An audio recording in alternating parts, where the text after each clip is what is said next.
Fedheads, me and Mr. Goat are angry. In fact, I wrote this material last week after Roger won his record-setting 8th Wimbledon title, but I decided to cut it from the show. Why get ugly? Why go negative? Until I saw some crazy tweets from Die Hard Djoker fans. There were reports of suspicious matches at Wimbledon, 3 of them in fact, where they were suspected of possibly being linked to gambling and match fixing. Now, these Djokovic fans must have been heartbroken when they found out that 2 of the 3 matches were in the qualifying draw at Wimbledon. The craziest thing out of all of it to me was that these Djokovic fans were saying, oh, I knew the fix was in ever since Roger won the Australian Open. Like, somehow one main draw match at Wimbledon being suspected, right? It's just suspicion. It's not an actual indictment. Being rigged means that Roger cheated his way to 2 Grand Slam titles this year? No way. That's insane, and it's a slap in the face to all Fedheads. I'm very upset. Hit the music, Fedheads. Let's get into this show. We got a big one today, and by the way, I'm glad to be back. I missed you guys. Let's go.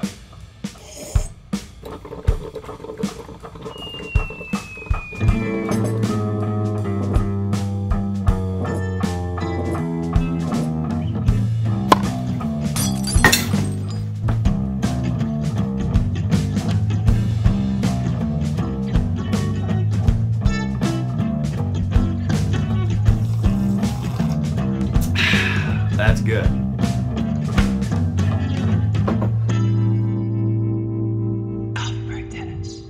No one congratulated Roger from the rivals, right? I look at the Twitter feed of Nadal, Djokovic, Murray. Nothing after Roger wins this epic 8th Wimbledon. Never been done before by a man. 8 Wimbledons. It's a major achievement and nothing. But Roger, the first one to congratulate Rafa after he wins number 10 at the French Open. So, to be fair, Roger didn't congratulate Andy Murray last year after he won Wimbledon, but Roger's gone out of his way. I'm going to flash up on the screen some examples of when Roger congratulated Andy Murray on winning the end-of-the-year finals in London at the end of the year, November 2016.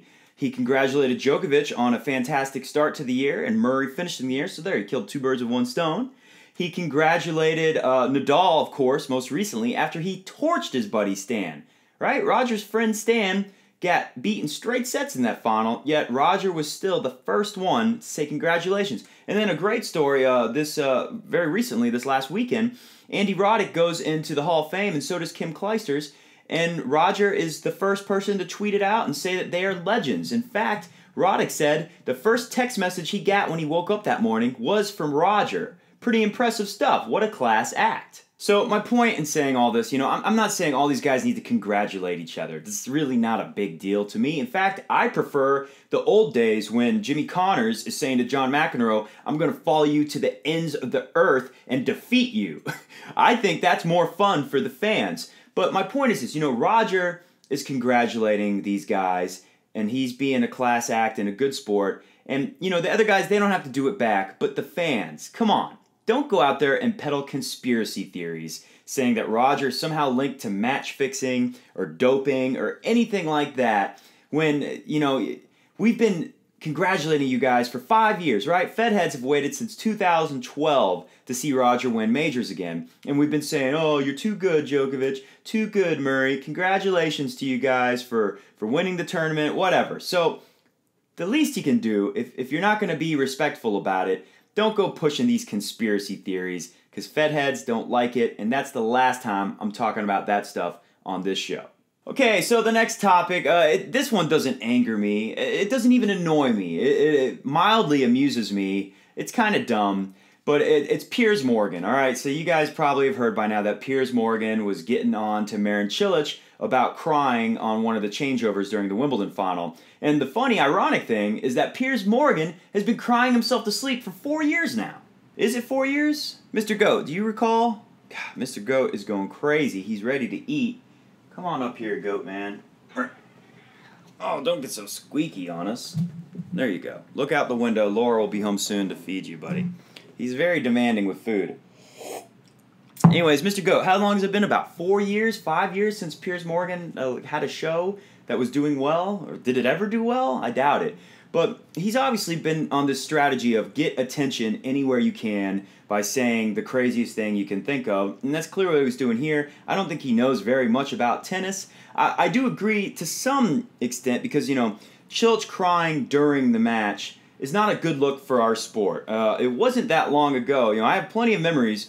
Anytime I played on courts next to busy roads, in fact, I can think of one court that I played at a lot when I was in college in particular. I don't know how many times somebody driving by the tennis courts at that one park yelled something out, insulting my manliness because I was playing tennis. It happened a lot.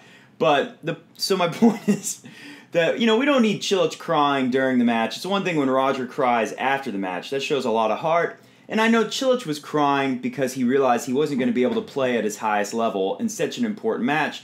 The biggest match of his life, really. And so that must have been really heartbreaking for Cilic, and I understand. And I'm sure the blister was really painful and all. Pop it! I can't! Why not? It's scary! Give it to me. Just do it slow. Do it gently, Yeah, okay? right, We'll go trust me. after 3, okay? Okay. 1.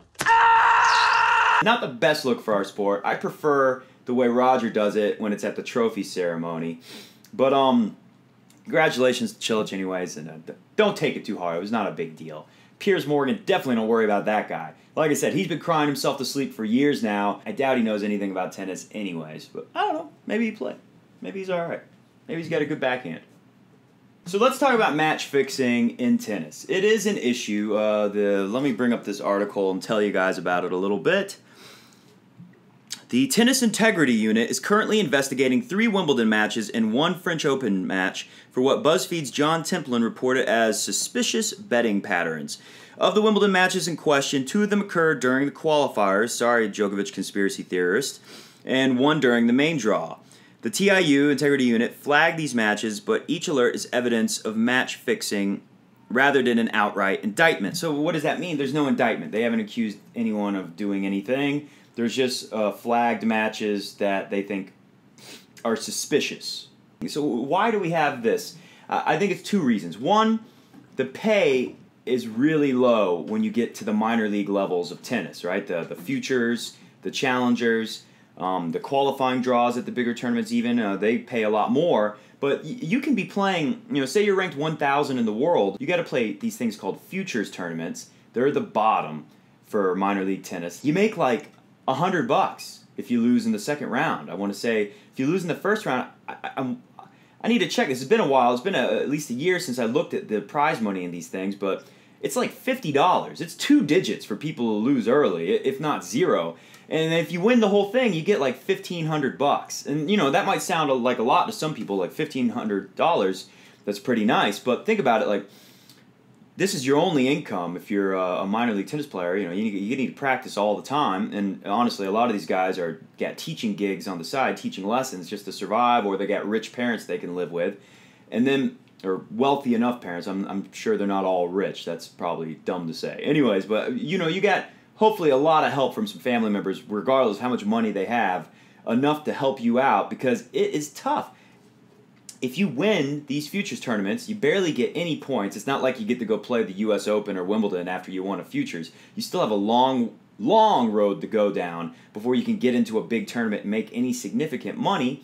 And like I said, you're winning $1,000, $2,000, and then you're getting in a rental car and driving to the next tournament. So this is really hard on these guys. And if someone comes along, right, there's a lot of gambling with tennis. There's a lot of people who bet on tennis. That's reason number 2 why we have match fixing in our sport. So if the if the Russian mafia, or any mafia, I won't say the Russian mafia, if somebody who is involved in the criminal underworld of match fixing approaches you, and you're one of these guys ranked 1,000 in the world, and they say, hey, I just bet thousands of dollars that you're going to lose your match today, and if you win, you get $200 in prize money, and if you lose, you get $50, and I'll give you $2,000 on top of your $50 for losing. So that player might say, all right, yeah, I'll take it. No one will ever find out. You promise? Now, it is scary for these guys, and that's why the higher ranks, it's very rare that you see higher ranked tennis players doing any of this because they're actually making the good money, right? They're getting into the 4 majors every year, and if you lose in the first round, you get like $40,000, $50,000. Still not a lot when you're traveling all over the world to play tennis and that's your only income, but it's enough for you to not want to mess around with match fixing and possibly get banned from the sport for life, possibly. So obviously, one person at Wimbledon must have done it. Well, it's a suspicion. We don't know. But if it did happen, if there was a main draw match at Wimbledon, then that $40,000-$50,000 might not have been enough. You know, maybe he was offered something like $40,000-$50,000 additional dollars for losing the match on purpose. Maybe he was offered $100,000. I'm not sure how much these people are betting and how much money is involved, but I know it's enough to make match fixing a problem, and hopefully tennis can figure out something to do with this. So the bottom line, Fed heads, is this. There is no way, no matter what you hear about a match-fixing scandal at Wimbledon, there's no way that Roger benefited from any of this. He did it the old-fashioned, nitty-gritty, hard work way, and he's going to keep doing it. By the way, I'm excited to announce that we have Coffee Break Tennis Quick Sips now. That's where I talk about the hottest topics that you guys suggest most of the time. So make sure you comment below and tell me what you want me to talk about on the next episode.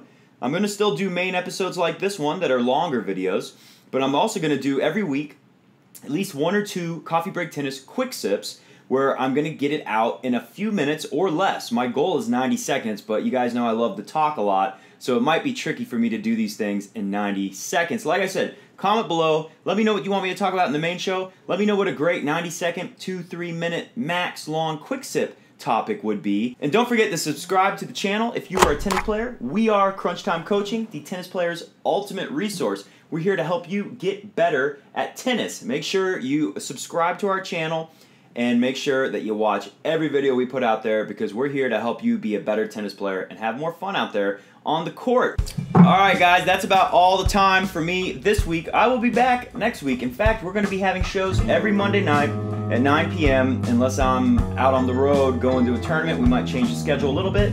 Or if I'm just watching a tournament that has Roger in it, you know there'll be a lot more shows than just Monday night at 9 p.m.